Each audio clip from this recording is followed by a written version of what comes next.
A UK court has ruled in favor of a self-proclaimed Satoshi Nakamoto over the copyright for the Bitcoin white paper. It's interesting how even the headlines are starting to call him a self-proclaimed Satoshi Nakamoto. But yes, Cobra, the anonymous owner of Bitcoin.org, refused to stand up in court and say that he owned Bitcoin.org. Therefore, the court decided against him temporarily while they sort this whole thing out, meaning that Bitcoin.org can no longer display the white paper, a major temporary victory for fake Satoshi. But everyone hates to see this. I don't know that we're that surprised. Anonymity is a very difficult right to defend in court. Let's go to Ben Ark. Your thoughts on Craig Wright's victory? Thomas, disgusting human United being. Kingdom, the United Kingdom. I can't believe you almost called him Satoshi. It's starting to work. Say it enough times and it works. That's the whole beauty of the propaganda. Just keep Carthago delenda est. We'll be joining you in a few years. Burning it down, you know, salting the seas. If you're going to have a ClearNet website which professes to represent Bitcoin, then sadly in this day and age you got to have a ClearNet, persona, personality, human being, somebody who can show up to a court case if you get taken to court. Otherwise, have a darknet or some sort of Tor website to host Bitcoin on. And that's just the way the technology works.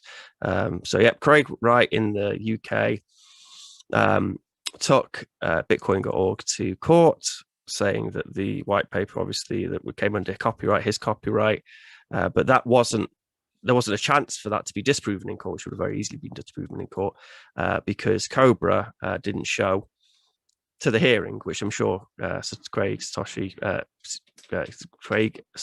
What am I calling him? Satoshi Wright? Craig S. Wright. Say it enough times that we're just gonna assuming Satoshi, right? It's working. But yeah, so they didn't show up, which meant that then by default the court sided with Craig Wright, and they said that Cobra has to take the white paper links down, and Cobra also took a link to be able to download Bitcoin Core, because he said that there's a copy of the white paper in the blockchain or something. It kind of felt like a cry for help almost. And Cobra's also been forced to pay, I think it's £35,000, which is a decent chunk of change. I did initially feel quite sorry for Cobra. It sucks that he's been put in pushed into this corner where he's going to have to reveal his identity. I think the biggest problem is that Cobra has been quite political in the past, and he's hidden behind that anonymity. And now if he had to come forward and it was someone it was like, you, Thomas, and we're like, oh, well, okay, I didn't know you thought that.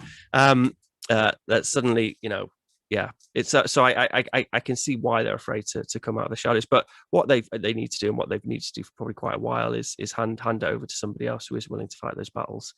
I think you nailed it. You nailed it in the beginning, Ben. He can't own Bitcoin.org and then just pretend he's an anonymous political guy. You're an anonymous political guy that owns Bitcoin.org. You got to get out of there. Otherwise, the attempt to protect your anonymity leads to this kind of failure, where the court sides with anybody. Anybody who had lawyers' fees to go in there could have claimed they own a copyright to this anonymous paper. Nobody's going to step up and defend that copyright. Yeah, this is Thomas trying to throw the scent, because we all know you're Cobra. Oh, we all could have gotten away with it too. For your kids. Let's go to Dan Eve, Crypto Raptor. Your thoughts on the white paper being removed because of the UK courts? Well, I think looking back, actually, I remember we talked about this in a show not too long ago when the court case first got announced, and it didn't strike me how strategic it was to take on Cobra specifically because of his stance on anonymity. So fair, they played that really well. I don't mean to go there, but it's not necessarily it's not an official ruling that he's Craig Wright. Of course, it's kind of a technicality, like with Bill Crosby. But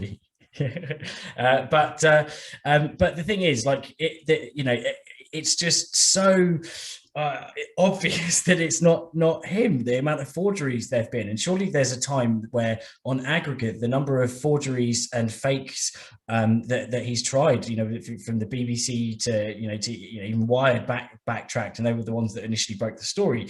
Surely, on aggregate, they'll realise that he's full of crap, and it's just going to be ruled out and gone with.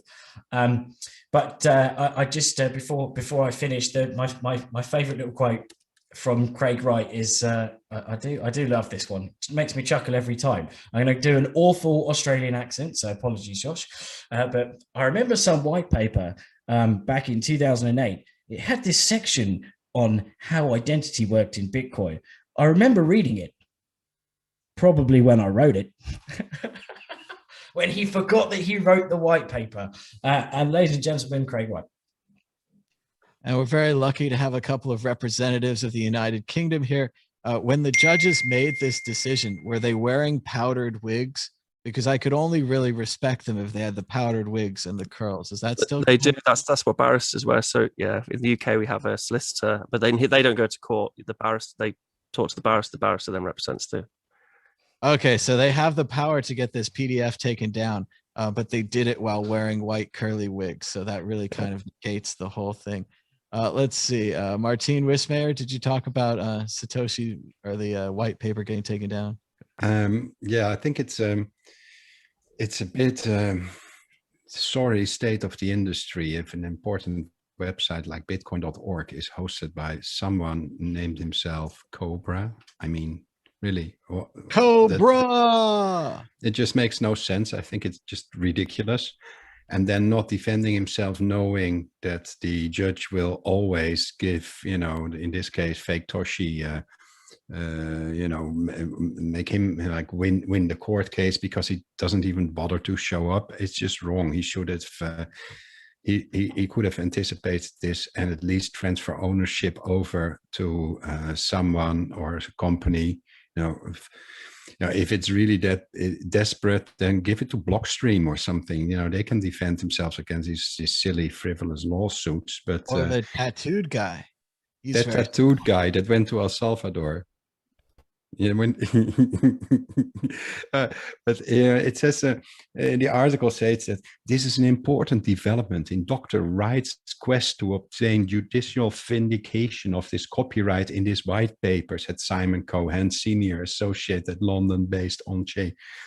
It's just ridiculous. They can just now pretend as if it's like theirs, as if they were right, even though it was just a technicality why they won. It's wrong, and he should have seen this coming. This Cobra guy. If you're listening, I think your nick sucks, and you should just hand over the domain to somebody that actually cares about the community instead of just pretending to be this lame Tor-only IRC chat nerd that basically has a domain that is important. It's important to the community. It reminds me of the bitcoin.com debacle, which turned into a shitcoin.com type of website after the owner decided I'm no longer siding with Bitcoin. It's ridiculous, and it should be handed over. Do it for the $48,000 whatever charge. Then payoff is fake Toshi's lawyers. And then just make sure that at least this domain is secured. It's important to have a ClearNet domain for a $1 billion cryptocurrency. So just make sure that it's managed and maintained by someone that actually has the power to defend themselves. Okay, this is all I want to say about it. I understand if he wants to be anonymous and he wants to mix politics and trolling on the internet under an alias, as considers it really important, then don't run the domain. Don't hand it over. Please do it. Do it for all of us. I'm gonna take the opposite side. Martine going old school cypherpunk there, making fun of his name. If you don't have a handle, you don't have an identity. Okay. Cobra! I know, G.I. Joe everywhere. G.I. Joe. All right, go ahead, Josh. You want to take the opposite side? Go ahead. Yeah, the thing is, first of all, it's a .org, so it's meant to be an organization. There should be someone that he can say, hey, can you represent the organization? Really. But second of all, kind of like Bitcoin has Satoshi, who's anonymous. it's a weird mirrored paradigm here, but it's kind of like, you know, it's in the cypherpunk that if he wants to stay anonymous, as soon as someone in the ClearNet owns Bitcoin.org, then their human faults and flaws and everything starts to, you know, be influenced. Saying that, I mean, it's not like he's just run off and disappeared like Satoshi did. He is there, and his political views are there, and you know, I'm still waiting for the thousands of Bitcoin that we all send him as a community to make another forum actually happens. But that's a whole nother story, Cobra. No, look, yeah, I really think he should have stepped up.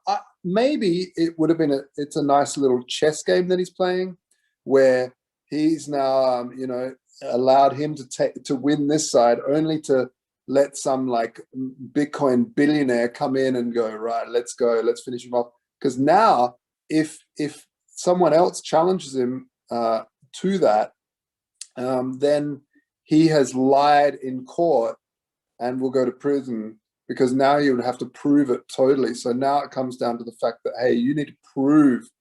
So maybe this is a genius move from Cobra in that we're waiting for the next case to actually make him force the hand to sign the private key.